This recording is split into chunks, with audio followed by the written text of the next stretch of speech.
दोस्तों नमस्कार। स्वागत है आप सभी का अपने यूट्यूब चैनल टॉपर क्लासेस में। देखेंगे हम आज आगामी जो एसएससी जीडी परीक्षा संभावित है उसके लिए मैं स्पेशल मैथ लेकर आया हूँ जो बेहद महत्वपूर्ण होगा।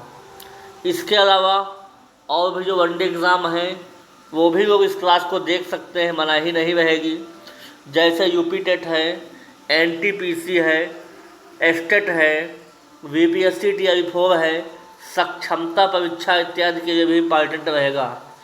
देखेंगे हम आज एसएससी जीडी के लिए महत्वपूर्ण सवालों का कलेक्शन है जो बहुत ही महत्वपूर्ण है।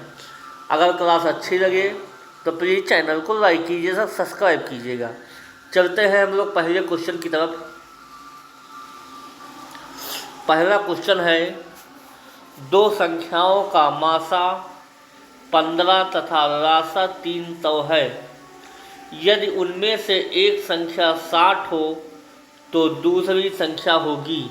देखिए, अगर आपको मासा दिया हो, राशा दिया हो, अगर एक संख्या दी हो, दूसरी संख्या ज्ञात करनी हो तो उसके लिए सीधा फार्मूला होता है मासा गुणे राशा बराबर पहली संख्या गुणे में दूसरी संख्या। ये होता है जनरली सब फार्मूला होता है, आप लोग 5-6 क्लास में पढ़ा होगा।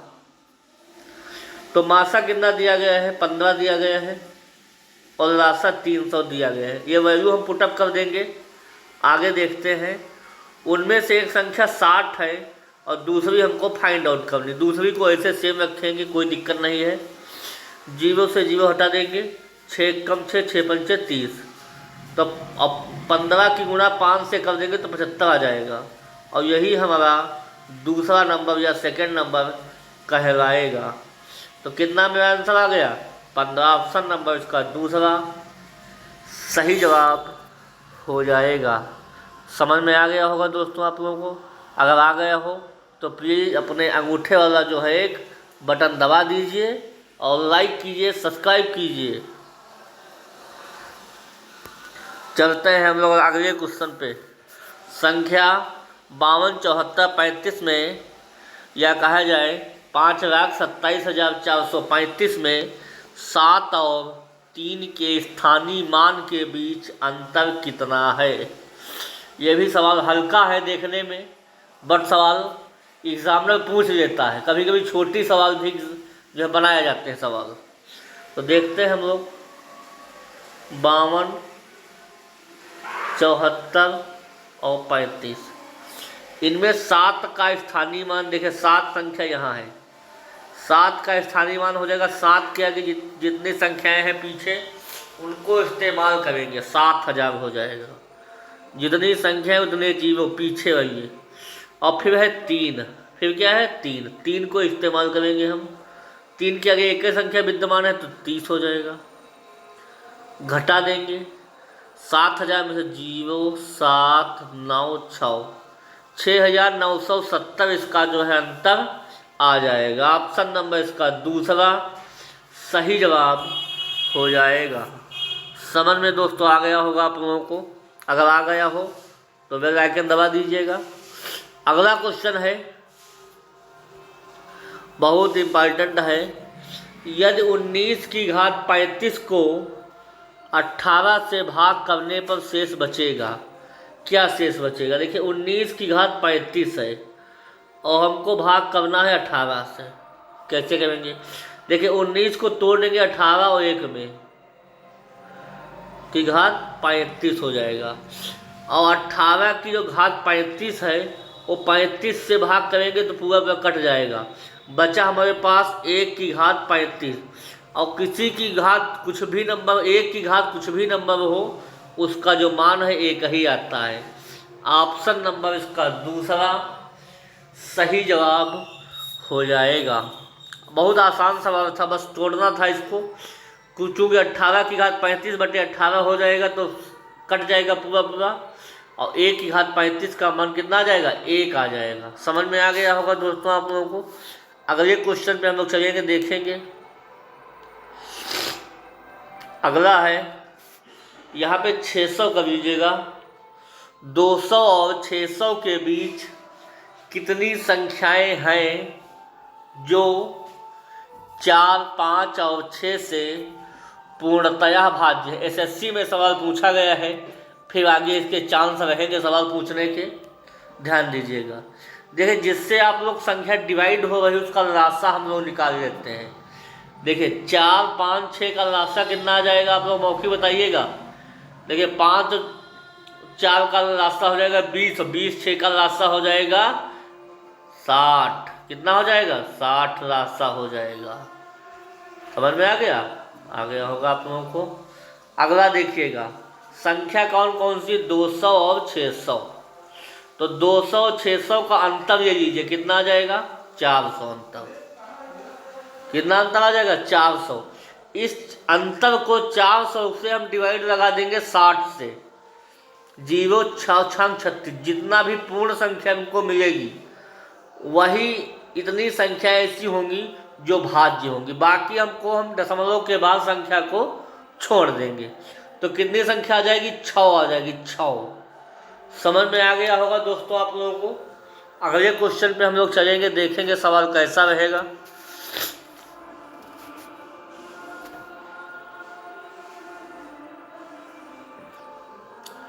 अगला क्वेश्चन है कि यदि कोई संख्या अपने 1/3 से 18 अधिक है तो वह संख्या ज्ञात कीजिए। कैसे ज्ञात करेंगे आप लोग बताने का कष्ट कीजिएगा। मान लेते हैं संख्या x है, माना संख्या x है, माना संख्या क्या है? x है। यदि कोई संख्या अपने 1/3 से 18 अधिक है तो संख्या x का 1/3 x/3 हो जाएगा। x बराबर x/3 plus 18, x minus x/3 बराबर 18। 3x माइनस x करना हो जाएगा, 2x/3 हो जाएगा, बराबर 18 हो जाएगा। 2 1 कम 2, 9 और 18 हो जाएगा। तो x बराबर मेरे पास क्या आ जाएंगे? 27। x बराबर कितना जाएगा? 27। ऑप्शन नंबर इसका दूसरा सही जवाब हो जाएगा।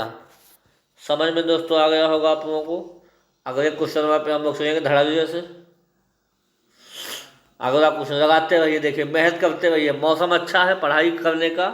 और लगा दो आग पानी में जवानी उसे कहते हैं, छीन लो सिलेक्शन कहानी उसे कहते हैं। समझ में आया? आपकी रंगों में खून नहीं जुनून दौड़ना चाहिए। अपने माता पिता का सपना पूरा करना है तो दिन रात एक कर दीजिए। अगला क्वेश्चन है, यदि 3 क्रमागत विषम संख्याओं का योग 51 है तो तीनों में से अल्पतम संख्या होगी। देखिए कैसे सवाल बनाएंगे हम लोग, ध्यान दीजिएगा आप लोग। देखिए विषम संख्याएं पूछ रहा है। देखिए यदि 3 क्रमागत विषम संख्याओं का योग 51 है तो तीनों में से अल्पतम संख्या होगी। छोटी संख्या पूछ रहा है दोस्तों, एक कैसे सवाल बनेगा। देखिए मान लेते हैं संख्या पहली विषम संख्या x है, तो चूंकि क्रमागत की बात कर रहा है तो कोई भी सम संख्या हो या विषम संख्या हो उसमें अगर 2 जोड़ देंगे तो संख्या हमको सम मिल जाएगी या विषम मिल जाएगी। तो मान लेते हैं विषम संख्या छोटी होगी x, तो दूसरी विषम कितना कौन सी हो जाएगी? x+2 हो जाएगी। तीसरी कौन सी हो जाएगी? x+4 हो जाएगी। ये आप लोगों को जानकारी होना चाहिए कि अगर कोई भी सम संख्या हो या विषम हो, अगर अगली संख्या हमको प्राप्त करना है तो उसमें 2 जोड़ना पड़ता है। और योग कह रहा है 51 है, तो इन सभी संख्याओं को हम जोड़ देंगे। x+2 प्लस x+4 बराबर 51 हो जाएगा।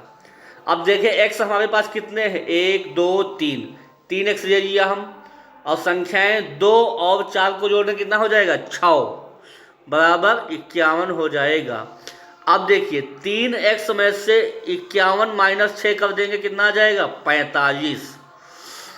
तो 3x बराबर कितना हो जाएगा? 45। तो x की वैल्यू कितनी आ जाएगी, 15 आ जाएगी। सबसे छोटी विषम संख्या कौन सी हो जाएगी, 15। ऑप्शन नंबर इसका दूसरा सही जवाब हो जाएगा। तो विषम संख्याओं की जो है देखिए, तो छोटी संख्या 15, फिर 17 और फिर 19 हो जाएगा। तीनों विषम संख्या आ गई हमारे पास। अगले क्वेश्चन पे हम लोग चलेंगे, देखेंगे। अगला बेहद इंपॉर्टेंट क्वेश्चन है, बहुत अच्छा क्वेश्चन है कि यदि ए बी से 40% अधिक है, बी सी से 20% कम है, तब ए अनुपात सी क्या होगा। बताइएगा दोस्तों, सवाल काफ़ी बार आयोग ने पूछा है, इस बार प्रबल संभावना रहेगी। देखिए, हम तीनों को लिखते हैं। देखिए, तीनों टर्म हम लिख रहे हैं, ए बी सी। जो जैसा कह रहा हो वैसा हम कर रहे हैं। कह रहा ए बी से 40% अधिक है, तो मान लेते हैं बी 100 है। कितना है, 100। तो ए अधिक है ना बी से, कितना अधिक है, 40। तो 100 में 40 जोड़े कितना हो जाएगा, 140। अगर किसी को कोई दिक्कत हो बता दीजिएगा आप लोग। अगला स्टेप देखिएगा। अब ये लाइन हम छोड़ देंगे, जिस लाइन में हमने लिख चुका हूँ, अब उस लाइन में हमको कुछ नहीं लिखना है, उसके नीचे चलेंगे। उसके नीचे कह रहा है बी जो है सी से 20% कम है, तो मान लेते हैं सी 100 माना हमने, तो बी कितना हो जाएगा, 20% कम है तो 80 हो जाएगा। किसी को अगर कोई दिक्कत हो बता दीजिएगा, हम लोग जाएंगे। अब 20 80 हो जाएगा। अब देखिए, जो जगह हमको खाली पड़ी है उसमें वो अंक भर देंगे।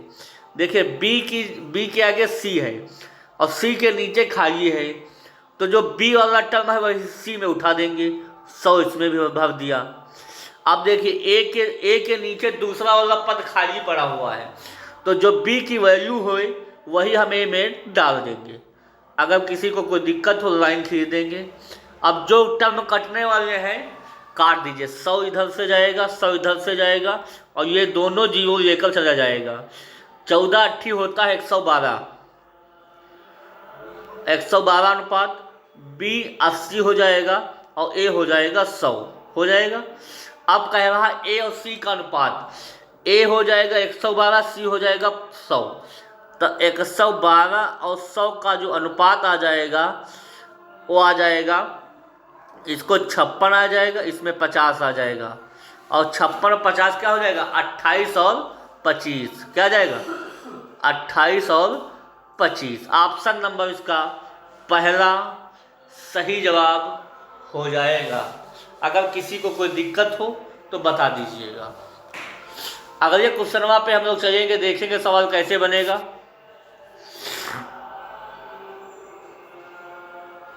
अगला बेहद इंपॉर्टेंट सवाल है, टाइम एंड वर्क का है। ए किसी काम को 15 दिन में तथा श्याम इसी काम को 30 दिनों में करता है, तो बताइए दोनों मिलकर इस काम को कितने दिन में करेंगे। देखिएगा सवाल कैसे बनेगा आप लोग। देखिए, राम काम कर रहा है 15 दिन में, तो राम के 15 दिन का काम लगा दिया, और श्याम कर रहा है 30 दिन में काम, श्याम 30 दिन में करेगा। देखिए, ये हो गया डे। अब टोटल वर्क निकाल लीजिए, TW निकाल लीजिए। टोटल वर्क जो होता है दिनों का लासा निकाल देते हैं। 15 और 30 का लासा कितना आ जाएगा, 30। अब दोनों व्यक्तियों की इफिशियंसी निकाल देंगे, कार्य क्षमता, कि एक दिन में काम कितना उठा रहे हैं। अब 15 दूना 30 और 30 से कम 30, मतलब राम जो है 2 की स्पीड से काम कर रहा है, श्याम जबकि 1 स्पीड से काम कर रहा है। अब देखेंगे, राम अगर श्याम दोनों काम एक साथ करें, ठीक है, हमको काम कितना करवाना है, काम करवाना है 30। ध्यान दीजिए इधर, काम इसको हमको कराना है 30। अब दोनों की कार्य क्षमता को हम जोड़ देंगे, 2 और 1 कितना हो जाएगा, 3। कितना हो जाएगा, 3 की स्पीड से काम करेंगे। 30 काम करवाना है, तो 3 से जो है 30 को काट दीजिएगा, तो जवाब मेरा आ जाएगा 10। कितना आ जाएगा, 10। ऑप्शन नंबर इसका पहला सही जवाब हो जाएगा। अगले क्वेश्चन पे हम लोग चलेंगे, देखेंगे सवाल कैसा है। अगला और इस सेशन का अंतिम सवाल रहेगा। अगला है सीरीज से सवाल बना है, आयोग ने इसका सवाल काफ़ी बार बनाया है, देखिएगा एक बार। कहा है 5, 10, 15, 20 डैश डैश डैश का 10वां पद ज्ञात कीजिए। एक बात याद रखिएगा, श्रेणी अगर आपको पहचानना आ गया तो सवाल आपका बन जाएगा। कैसे बनेगा? एपी और जीपी से सवाल बनेगा। एपी और जीपी से सवाल बनेगा। कैसे बनाएंगे देखिए, इस सवाल को पहचानेंगे कैसे। देखिए 5 के बाद 10 है, 10 के बाद 15 है, 15 के बाद 20 है। अंतर कितने का चल रहा है? 5 का।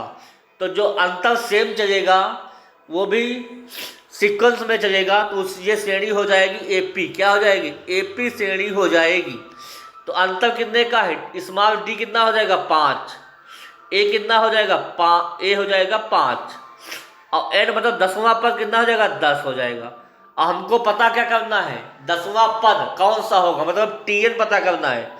टीएन का फार्मूला होता है A plus N minus 1 into D होता है। ध्यान दीजिए इधर, टी बराबर A plus N minus 1 into D.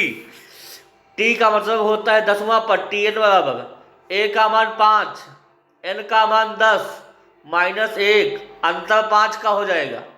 तो 5 प्लस 10 में देख जाएगा 9 गुणा में 5, तो 9 बचे 45, 5 कितना हो जाएगा? 50। तो जो 10वां पद हो जाएगा 50 हो जाएगा। कितना? 50। ऑप्शन नंबर दूसरा सही जवाब हो जाएगा। तो दोस्तों छोटा सा प्रयास कैसा लगा? अगर अच्छा लगा हो तो प्लीज़ चैनल को लाइक कीजिएगा, सब्सक्राइब कीजिएगा और दोस्तों में शेयर कीजिएगा। ऐसे चुनिंदा क्वेश्चनों को देखने के लिए टॉपर क्लासेस को ज्वाइन कीजिए और अपने तैयारी को मजबूत कीजिए। फिर अगली क्लास में जोश और उमंग के साथ मिलूंगा। तब तक के लिए धन्यवाद। Okay, thank you.